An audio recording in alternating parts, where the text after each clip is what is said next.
नमस्कार, बहुत स्वागत है आपका। आप देख रहे हैं मॉर्निंग ब्रेकिंग न्यूज। मैं हूं आपके साथ ऋतु ज्ञानवानी। सबसे पहले बात बिलासपुर से बड़ी खबर की। डिप्टी रेंजर के बेटे को नशेड़ियों ने चाकू मारा है। तस्वीरें आपको दिखाते हैं। घर के पास शराब पीने से मना करने पर चाकू मारा गया है। बीच बचाव करने आए डिप्टी रेंजर से मारपीट भी की गई।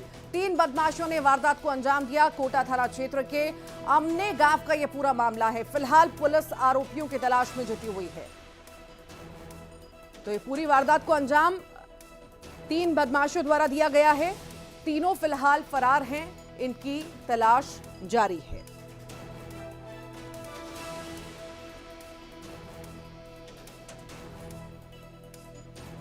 डिप्टी रेंजर के बेटे को बदमाशों ने चाकू मारा है। इस वक्त की बड़ी खबर आपको बिलासपुर से बता रहे हैं। डिप्टी रेंजर के बेटे को नशेड़ियों ने चाकू मारा है। घर के पास शराब पीने से मना करने पर चाकू मारा।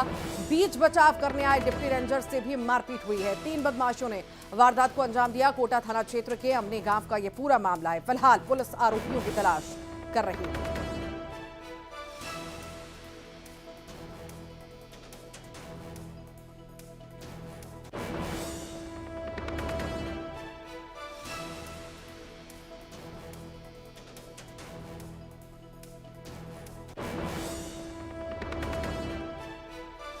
बिलासपुर की हम बात कर रहे हैं, जहां पर डिप्टी रेंजर के बेटे को नशेड़ियों ने चाकू मारा है, घायल कर दिया है। घर के पास कुछ लोग शराब पी रहे थे और शराब पीने का विरोध करने पर चाकू से हमला किया गया। बीच बचाव करने के लिए डिप्टी रेंजर भी आए, उनके साथ भी मारपीट की गई।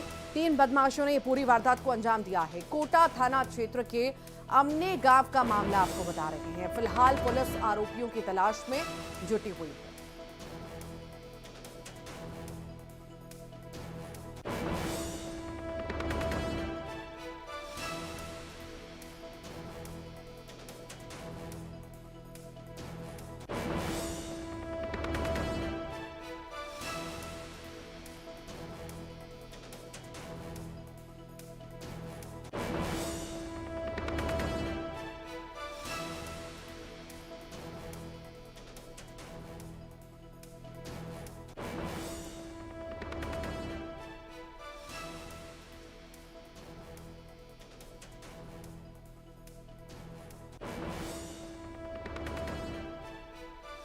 और ज्यादा जानकारी के लिए हमारे साथ सहयोगी उमेश मौर्य जुड़ गए हैं। उमेश, लगातार बदमाशों के हौसले बुलंद हो रहे हैं। आए दिन हम वारदातें देख रहे हैं। कुछ ऐसी एक और वारदात सामने आई है, डिप्टी रेंजर के बेटे पर हमला हुआ है।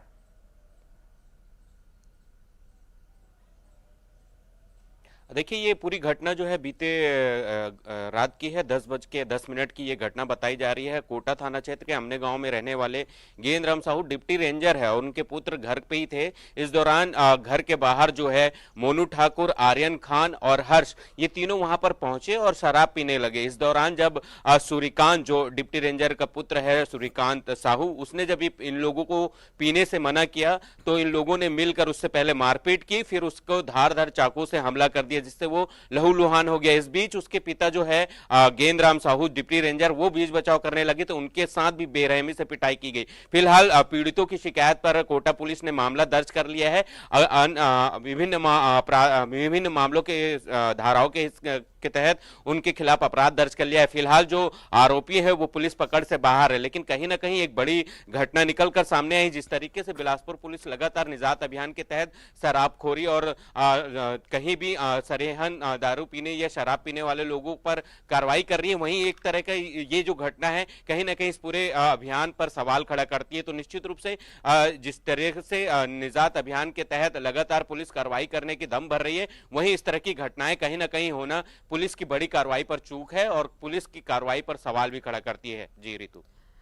जी जी उमेश, मैं आपसे ये भी जानना चाहूंगी, जो बदमाश जिन लोगों ने हमला किया, पुलिस का, प्रशासन का इस बारे में क्या कहना था? कि पूर्व में भी इस तरह की बदमाशी वो कर चुके हैं? किसी तरह के अपराध उन पर दर्ज है?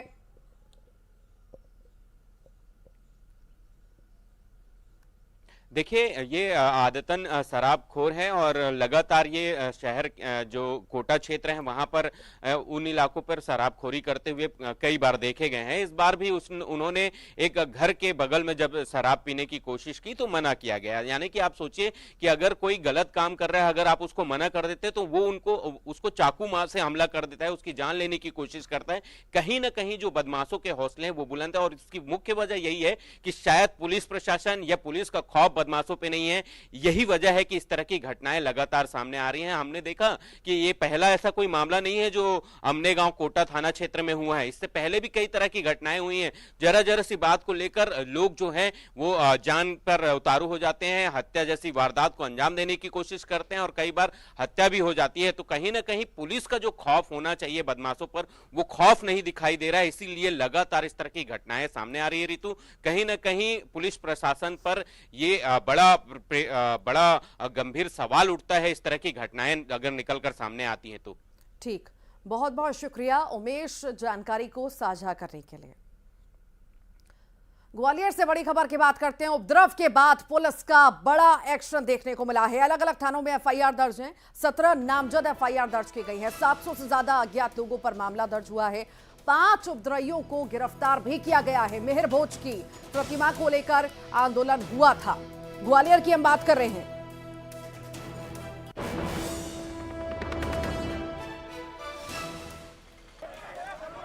तो उपद्रव के बाद पुलिस का बड़ा एक्शन देखने को मिला है। कई सारी गिरफ्तारियां इस पूरे ही मामले में हुई हैं। अलग अलग थानों में एफआईआर दर्ज की गई है और गिरफ्तारी भी हुई है। फिलहाल सभी से पूछताछ जारी है। 17 नामजद एफआईआर दर्ज हुई है। 700 से ज्यादा अज्ञात लोगों पर मामला दर्ज किया गया है।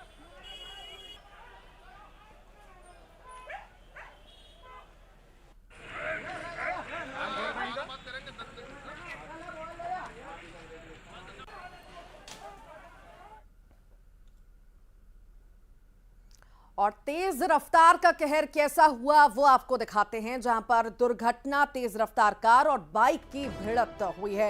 ये दुर्घटना हुई है, बाइक सवार गंभीर रूप से घायल बताया जा रहा है। टक्कर के बाद कार में आग लग गई। कार सवार लोगों ने कूदकर अपनी जान बचाई। अंबा थाना क्षेत्र के साडूपुरा का ये पूरा मामला आपको बता रहे हैं, जहां पर तेज रफ्तार का कहर देखने को मिला। 2 गाड़ियां आपस में टकरा गई और ये बड़ा हादसा हो गया, जिसके बाद गाड़ी में आग भी लग गई। ये तस्वीरें आपके सामने।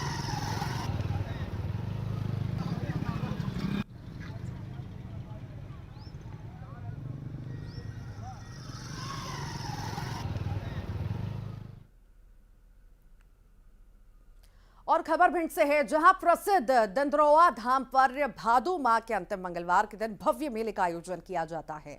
दंद्रोवा धाम पर हनुमान जी की सुंदर प्रतिमा है। धाम की मान्यता है कि जो भक्त दर्शन के लिए आते हैं, हनुमान जी उनके दुखों को हर लेते हैं। यहां पर लाखों संख्या में श्रद्धालुओं की भीड़ लगी हुई है और इस अवसर पर पुलिस की टीम ने 72 घंटों तक वाहन पर रोक लगा दी है। धारा 144 लागू कर दी है। तो धारा 144 लागू की गई है। बता दें आपको, ये कार्यक्रम जो है हर बार होता है और इस बार भी कुछ इसी तरह का कार्यक्रम होने जा रहा है। और कहीं ना कहीं धारा 144 लगी हुई है कि किसी भी तरह का उत्पात वहां पर ना हो सके। और चलिए आगे बढ़ते हैं। रायपुर से बड़ी खबर की बात करते हैं। छत्तीसगढ़ से गुजरने वाली 21 ट्रेनें फिर से रद्द की गई। आज से 7 अक्टूबर तक 16 मेमू पैसेंजर ट्रेनें रद्द रहेंगी। 8 और 9 अक्टूबर को चेन्नई बिलासपुर एक्सप्रेस रद्द रहेगी। तो एक बार फिर से कहीं ना कहीं छत्तीसगढ़ वासियों की, छत्तीसगढ़ में जो यात्री हैं, रेल यात्री हैं, उनकी परेशानी बढ़ती हुई नजर आ रही है। कई सारी ट्रेनें जो हैं रद्द की गई हैं। 21 ट्रेनें फिर से रद्द की गई हैं। मेमू ट्रेन भी इसमें शामिल है। बता दें 7 अक्टूबर तक 16 मेमू पैसेंजर ट्रेनें भी रद्द रहेंगी। 8 और 9 अक्टूबर को चेन्नई बिलासपुर एक्सप्रेस रद्द रहेगी। तो लंबे वक्त से ये सिलसिला चला आ रहा है जब से ट्रेनें रद्द हो रही हैं और कहीं ना कहीं इसे लेकर के प्रदर्शन भी हमने कई बार देखा, सियासत भी देखी और अब फिर से जो है 21 ट्रेनें रद्द की गई हैं, जिससे कहीं ना कहीं यात्रियों को बड़ी परेशानियों का सामना करना पड़ेगा। बलौदा बाजार की बात करेंगे। नाबालिग के साथ रेप की वारदात हुई है। शादी का झांसा देकर दुष्कर्म किया गया है। आरोपी को फिलहाल गिरफ्तार कर लिया गया है। पूछताछ पूरे मामले में ही जारी है कि आखिर इन लोगों का कब से संबंध था, कब से लड़की को परेशान कर रहा था। ये युवक नाबालिग के साथ रेप की वारदात हुई। इस पूरे मामले में पूछताछ फिलहाल जारी है। नाबालिग के साथ रेप हुआ और अब जो है आरोपी की गिरफ्तारी हो चुकी है। ये भी बता दें आपको, शादी का झांसा देकर दुष्कर्म इस युवक द्वारा किया गया। आरोपी को फिलहाल गिरफ्तार कर लिया गया।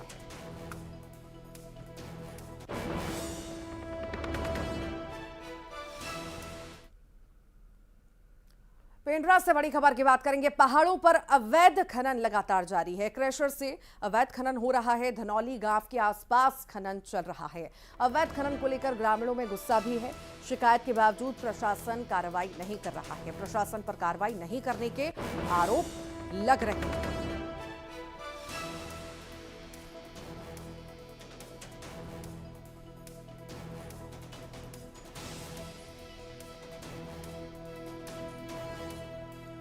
अवैध खनन लगातार जारी है। धनौली गांव के आसपास अवैध खनन चल रहा है। लंबे वक्त से शिकायत इसकी हो रही है। ग्रामीणों में गुस्सा है, पर किसी भी तरह की कार्रवाई अभी तक देखने को नहीं मिली है।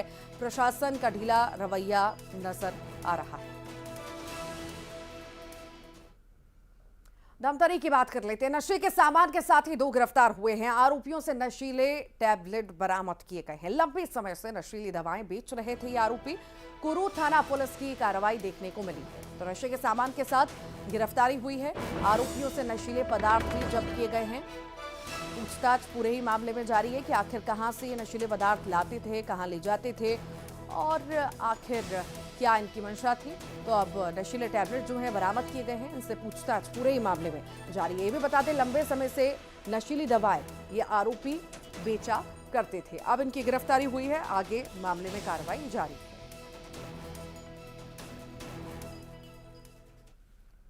जांजगीर चांपा से बड़ी खबर है। जांजगीर तहसीलदार के साथ स्टाफ ने मारपीट की है। मीटिंग के दौरान तहसील कार्यालय में मारपीट हुई। अचानक चैम्बर में हाथापाई हुई। कर्मचारियों ने बीच बचाव भी किया। बजरंग लाल साहू है जांजगीर तहसीलदार। सहायक ग्रेड 3 आशीष मालू ने मारपीट की है। आरोपी आशीष के खिलाफ एफआईआर भी दर्ज हुई है। जांजगीर कोतवाली पुलिस ने फिलहाल अपराध दर्ज कर लिया है। आरोपी की तलाश में पुलिस जुटी हुई है।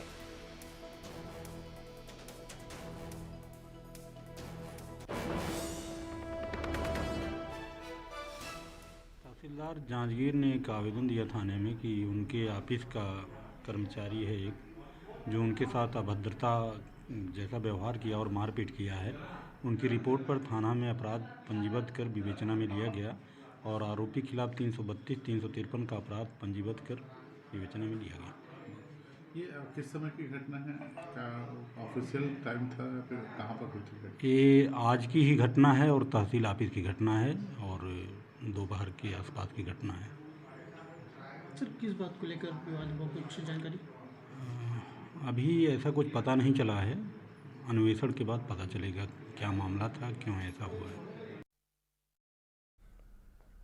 धमतरी से बड़ी खबर की बात कर लेते हैं। दोनर गांव में युवक की चाकू मारकर हत्या कर दी गई। मामूली विवाद था और 3 युवकों ने चाकू मार दिया।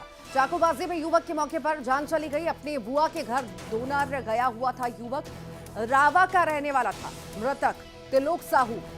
अर्जुनी पुलिस आरोपियों की तलाश में फिलहाल जुटी हुई है। तो मामूली से विवाद में हत्या कर दी गई युवक की। चाकू से गोदकर हत्या कर दी गई। फिलहाल पूरे ही मामले में पुलिस जांच पड़ताल कर रही है।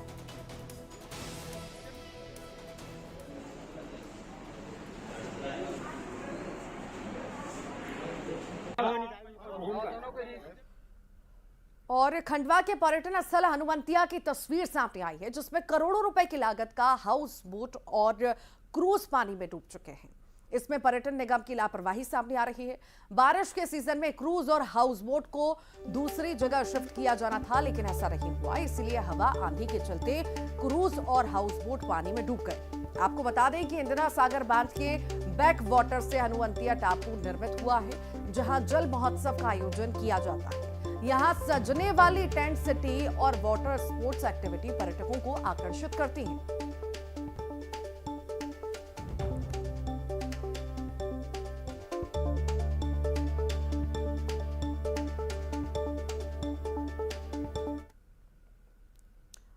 मंडला नगर पालिका पर नेशनल ग्रीन ट्रिब्यूनल ने 96 लाख का जुर्माना लगा दिया है। एनजीटी ने नगर पालिका पर जुर्माना लगाया है। नर्मदा प्रदूषण को रोकने में नाकाम रहने पर यह जुर्माना लगाया गया है। मंडला शहर के 16 नाले सीधे नर्मदा में मिल रहे हैं, जिससे नर्मदा नदी में प्रदूषण लगातार बढ़ रहा है।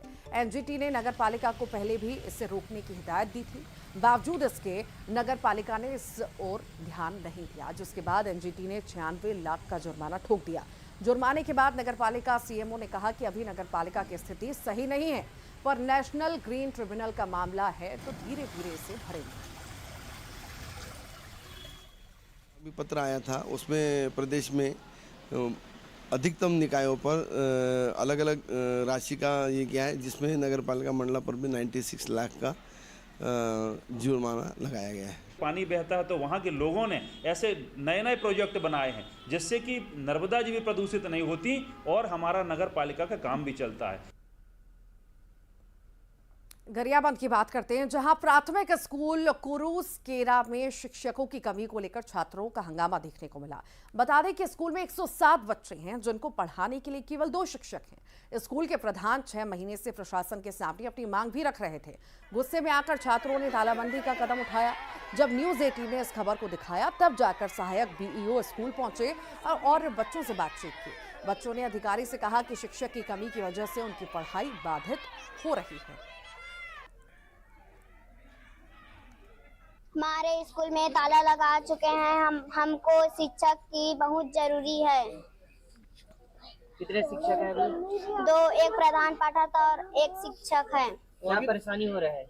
हमको पढ़ने में बहुत परेशानी जा रही है। अभी क्या चाहते हो आप लोग?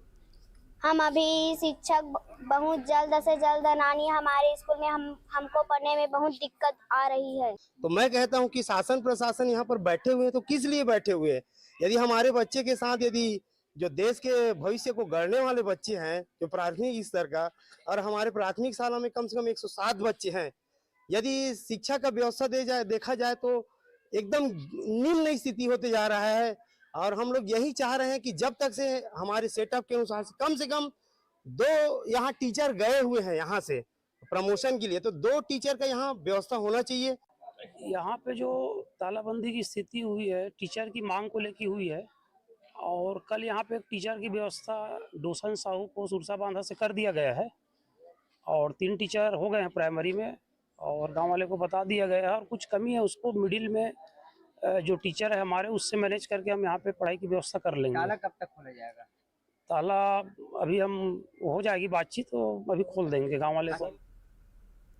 देवास की बात कर लेते हैं, जहां पर किसानों ने अनोखे तरीके से विरोध प्रदर्शन किया। दरअसल लगातार बारिश से किसानों की सोयाबीन की फसल को बहुत नुकसान पहुंचा है। अपनी इसी परेशानी को लेकर किसान युवा कांग्रेस के नेतृत्व में सोयाबीन फसल की शव यात्रा लेकर कलेक्टर को ज्ञापन देने के लिए पहुंचे। पुलिस ने कार्यालय के बाहर ही कार्यकर्ताओं को बैरिकेड्स लगाकर रोक दिया। ज्ञापन लेने एसडीएम पहुंचे, लेकिन कार्यकर्ता कलेक्टर रेशम गुप्ता को ज्ञापन देने की मांग पर अड़े थे।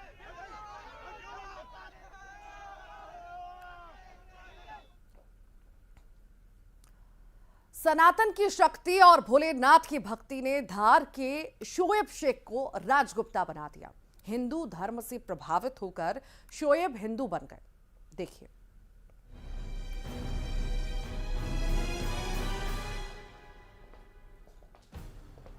देश भर में सनातन पर बहस छिड़ी है। ये बहस वो लोग कर रहे हैं जिन्हें शायद पता ही नहीं कि सनातन क्या है। उन्हें कौन बताए कि सनातन वो है जो सबको साथ लेकर चलता है। ये तस्वीरें देखिए, मुंडन के बाद पवित्र नर्मदा स्नान, भक्ति भाव से भोलेनाथ की आराधना। ये शोएब शेख हैं जो सनातनी बनने की यात्रा पर निकल पड़े हैं।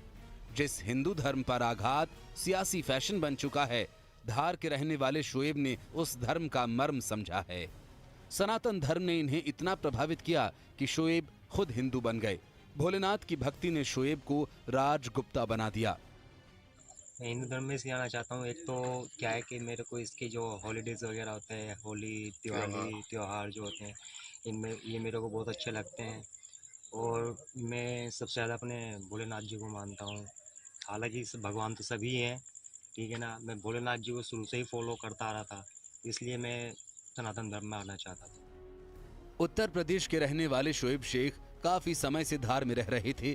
जैसे कि ये खुद बता रहे हैं, ये पिछले 3 सालों से हिंदू धर्म अपनाने की कोशिश कर रहे थे और आखिरकार ये कोशिश कामयाब हुई। नर्मदा घाट पर मुंडन और पवित्र स्नान कर शोएब ने विधि विधान से सनातन धर्म ग्रहण किया। इस दौरान हिंदू संगठनों के कार्यकर्ता भी यहाँ मौजूद रहे, जिन्होंने हिंदू धर्म में राजगुप्ता का स्वागत किया। इनकी अब ये आज से सनातन हिंदू धर्म में इनने अपना जीवन के लिए इनकी सुरक्षा और सेवा देने की हमारी गारंटी है और हमेशा इनको हमारे साथ खुश रहेंगे, इससे हमारा इनसे वादा करते हैं। ये सनातन की शक्ति है, भोलेनाथ की भक्ति है कि शोएब अब राजगुप्ता हैं। सनातन पर हमला बोलने वालों पर यह जोरदार प्रहार है। हिंदू और हिंदुत्व पर सवाल उठाने वालों को ये जवाब है। नवीन मेहर, news 18 Dhar.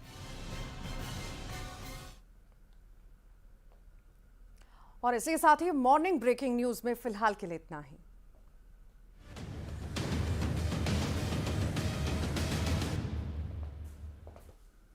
Headlines presented by